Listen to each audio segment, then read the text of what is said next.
How exactly do I describe Oman?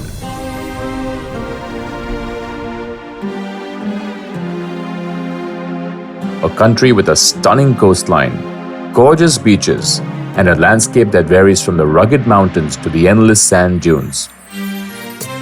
Lush greenery lined with palm trees to the numerous river valleys. One of the safest regions in the Middle East that has embraced the modern way of life and yet retained its centuries-old culture and traditions. A country full of exciting outdoor activities and adventures, just waiting to be explored.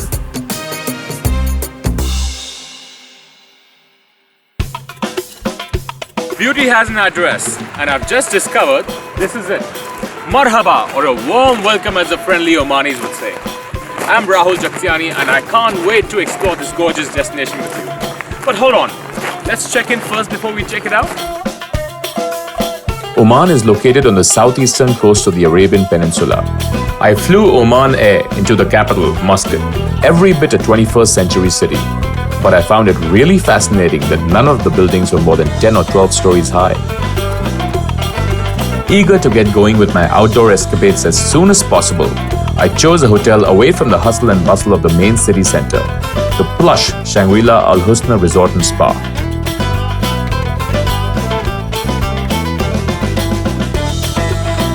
I was instantly impressed by its traditional castle-inspired architecture.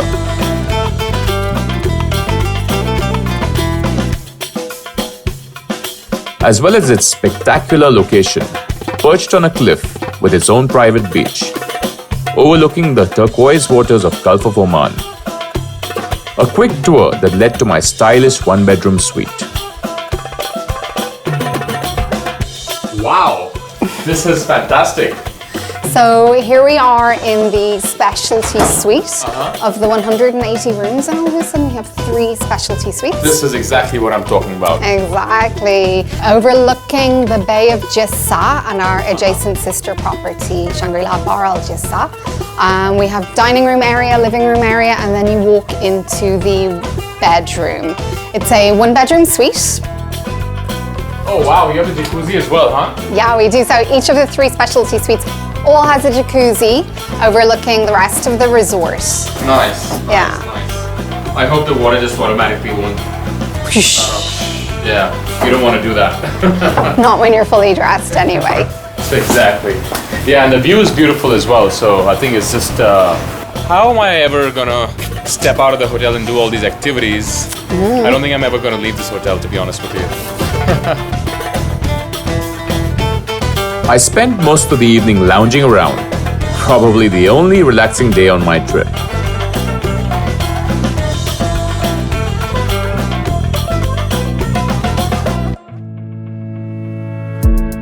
Because the next morning, I was off to the harbour at Bandar Al Khairan, a coastal town a mere 20 minutes away and a popular spot for picnics and water sports.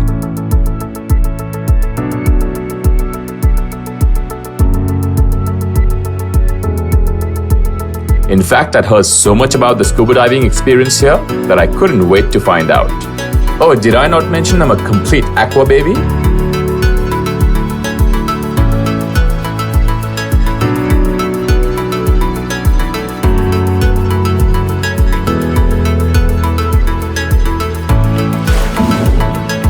The 40 minutes spent underwater were pure bliss as I witnessed the breathtaking biodiversity of the Omani waters. Colorful corals and some of the best marine life I've ever seen, from clownfish to moray eels, star pufferfish to lionfish.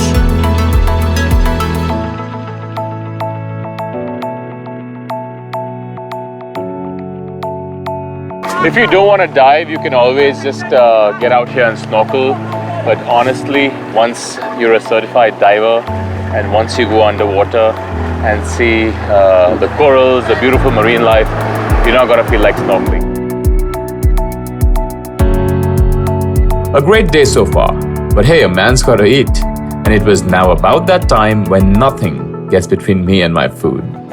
Okay, so we're back at the hotel and I'm fresh off the boat, quite literally, because the diving experience was just fantastic. And I've got Chef Ivo with us, and let's see what we have to eat. I'm actually starving, so let us know. So we have armor fish, it's a local fish. Okay, so I want something healthy, so fish is great, yes. The fish is the most thing healthy you have. Yes. You have some quinoa, you have some beetroot, carrots, a nice roast shallots. Oh, okay, so something for vegetarians as well then. Great. My mum would be really happy. This is amur, it's a local fish. Okay. It's very sweet, found in Omani waters. Okay. So, Oh, nice. Okay, maybe I was swimming with this fish earlier. You never know. So that's the Omani style, right? You Yes. swim with them, catch them, grill them, eat them. That's the way to do it.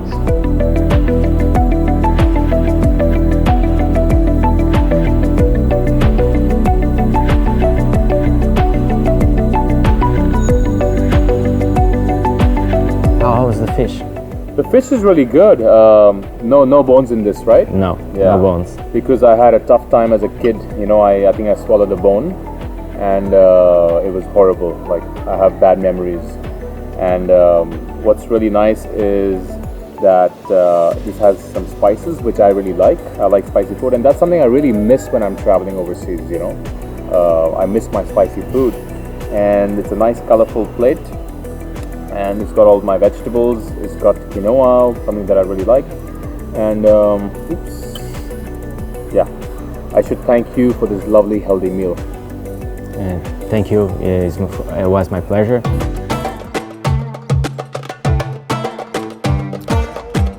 So far, so good. Early next day, I took off on an epic road trip. Deep in the deserts of Sharqiya Sands, also known as Wahiba Sands, and named after the Bani Wahiba tribe. My initiation to the desert wasn't complete without a humble dose of dune bashing. Kareem, my travel guide, keen as ever, as we kicked up a mini sandstorm of our own. I feel like I'm in Disneyland. Just a day trip to Sharqiya Sands wouldn't have done justice to this quintessential Middle Eastern experience. We pulled into Thousand Nights Camp, a one-of-its-kind glamping affair with nothing but ripples of golden sand dunes all around for miles on end.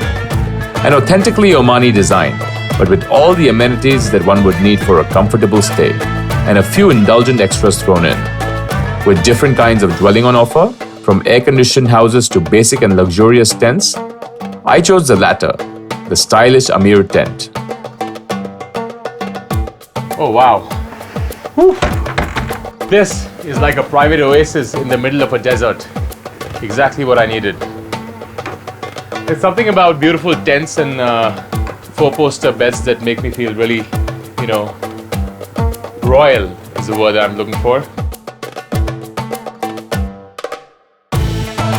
How does a restless guy like me spend the afternoon, especially when I'm in a remote part of the country?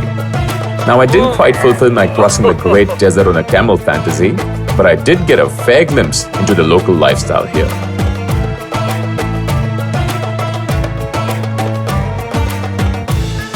I'd expect the nights to be rather pleasant and quiet, which they are, but the Bedouins, or nomads, the original inhabitants of the desert, added a dash of entertainment, regaling me with their stories over cups of freshly brewed Omani coffee.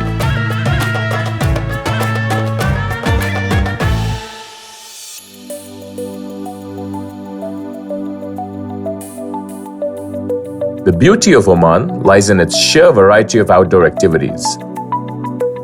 It was just a short ride from the arid landscape of the desert before I got to Wadi Bani Khalid, a renowned picnic spot surrounded by lush greenery and a fantastic way to beat the heat.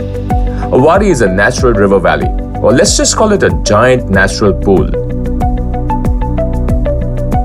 The large white rock formations on either side make for ideal jumping points. And I needed no invitation to plunge into the cool emerald green waters.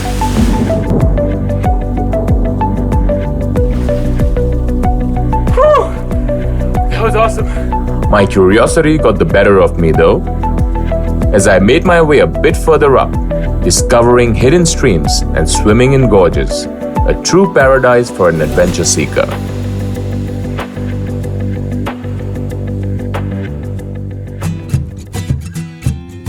But there's more to Oman than just these exploits. In fact, one of its oldest cities is Nizwa, once the capital of the country. Nizwa Fort is the most sought-after attraction here that dates back to the 9th century but was later rebuilt in the 17th century by Sultan bin Saif al-Yarubi, under whose rule Oman and its people prospered. A powerful symbol of the nation's defense, the fort is considered unique owing to its impressive cylindrical structure. A narrow, winding staircase took me to the roof. With its high walls, built to deter any intruders, and cannons used to protect the city during war. It is here that I could get an all-encompassing view of the town below, dramatically set against the backdrop of the Hajar Mountains. Right next door is the Nizwa Souk, perhaps one of the oldest markets in Oman. I had to come back here on a Friday morning to witness what I'd like to call a journey back in time. While the outside area is lined with vendors selling their produce and souvenirs, it's the end of the souk with its livestock trading that was the biggest draw for visitors. Men clad in disjashas, the traditional Omani robe, parading the animals amidst hectic negotiations between buyers and sellers. Another wonderful opportunity to immerse myself amidst the locals and experience their traditional way of life.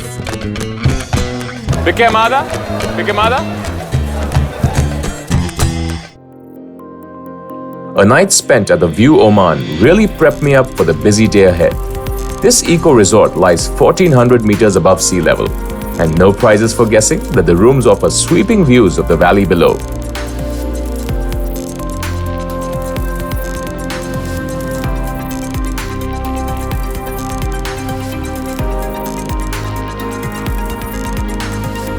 A slight nip in the air and a few quiet and reflective moments spent in the garden were refreshing and very welcome. Well rested and all charged up, we hit the road again, heading straight to a tiny village called Al-Khatim, the starting point to an arduous trek on the Jebel Shem mountain, the tallest one in the country.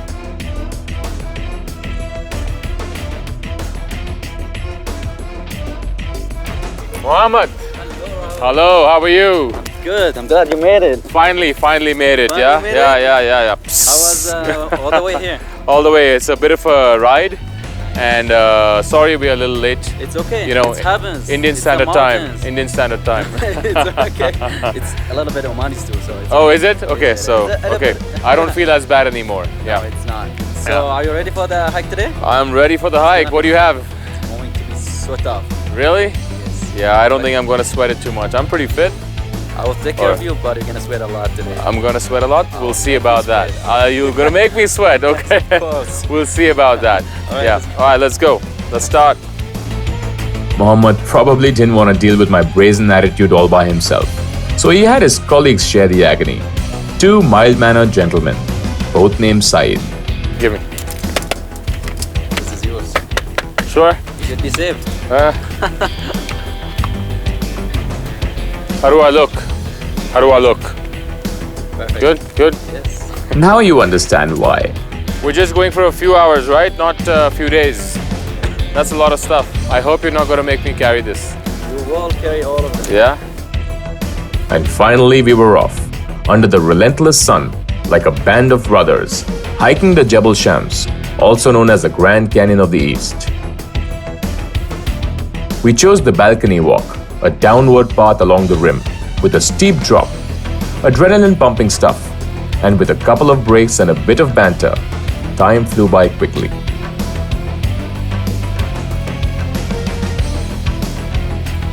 So this is the abandoned village. Abandoned village. Yes. People over like almost 50 years ago used to come here. 50 years ago? Yeah. Okay, nice. Well, let's check one of them out. Yeah, sure. Yeah? It's a bit of a break as well.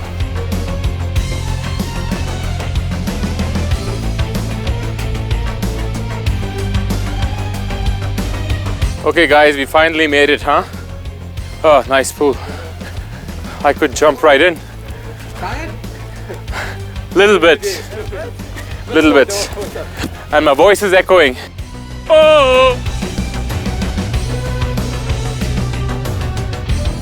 But as the saying goes, no rest for the wicked. And before I knew it, Saeed strapped on a harness and instructed me to follow him up this little cliff for an exhilarating abseiling experience.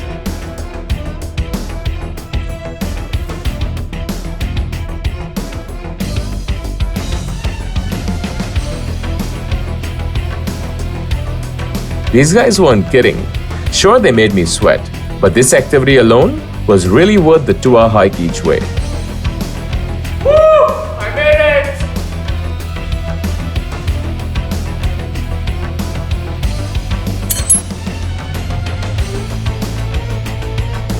it! City boy, mountain boys.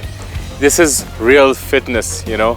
I thought just because I go to the gym, I can ace this, but these guys are really good. And especially Big Saeed, you know.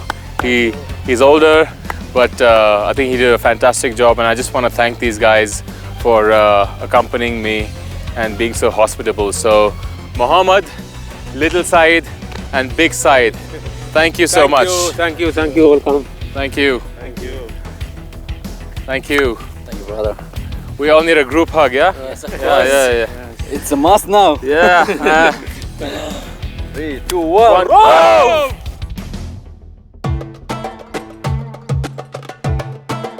Tired limbs, but I wasn't quite ready to put up my feet just as yet. At the bottom of the Jebel Shams mountain lie the centuries-old abandoned ruins of Al-Hambra.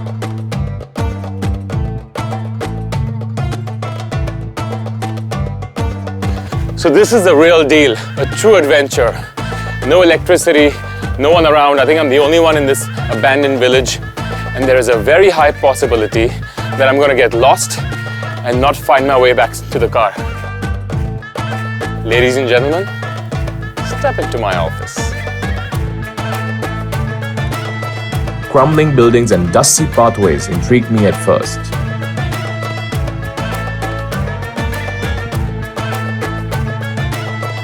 Okay, now I'm truly lost. And well, it's always worked out in the past, so I'm hoping this time is no different. I can only hope, right? And why was this place abandoned? There are no real answers. But it seems most of the villagers chose to move out and build a town around the ruins while keeping the mystery of Al-Hambra alive. Back to civilization. I guess there is light at the end of the tunnel, you know. But really interesting experience nonetheless. I think you should always try everything once. Back in Muscat, and a stark contrast to the abandoned ruins is the Royal Opera House, Oman's premier venue for arts and culture, and a passion project for none other than the ruling monarch, Sultan Qaboos bin Saeed Al Saeed himself.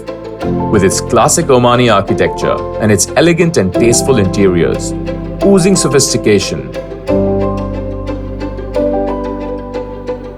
this state-of-the-art opera has attracted top-class talent from all over the world.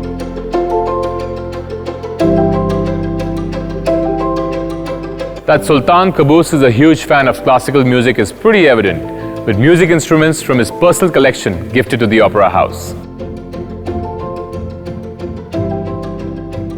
Now I'm going to be honest here. I can't claim to be an expert on the detailing of opera houses, but I really liked how they've got a screen here behind the seats, which translates the opera in English and Arabic.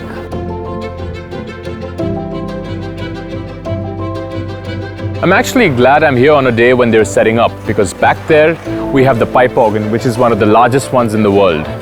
And you know what's interesting? One of the notes in the pipe organ is called Qaboos, which is also the name of His Majesty.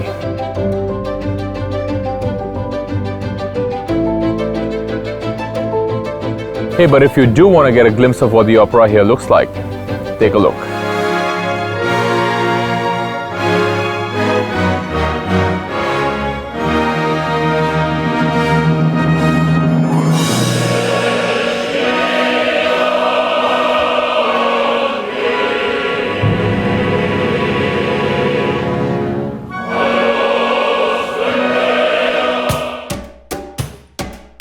Almost the end of my trip, and it would have been a travesty had I left without visiting the capital's iconic Sultan Qaboos Grand Mosque.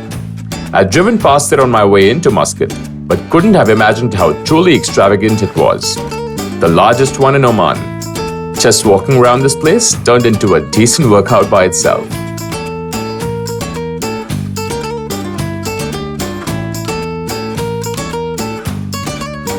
It's pretty mind-boggling that a structure of this size, this place is massive. It took just about 6 years to complete.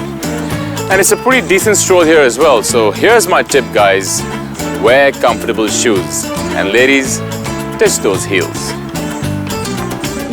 With its imposing exterior glistening under the bright sun, I was thrilled to learn that the sandstone used was imported from India. A moment of pride.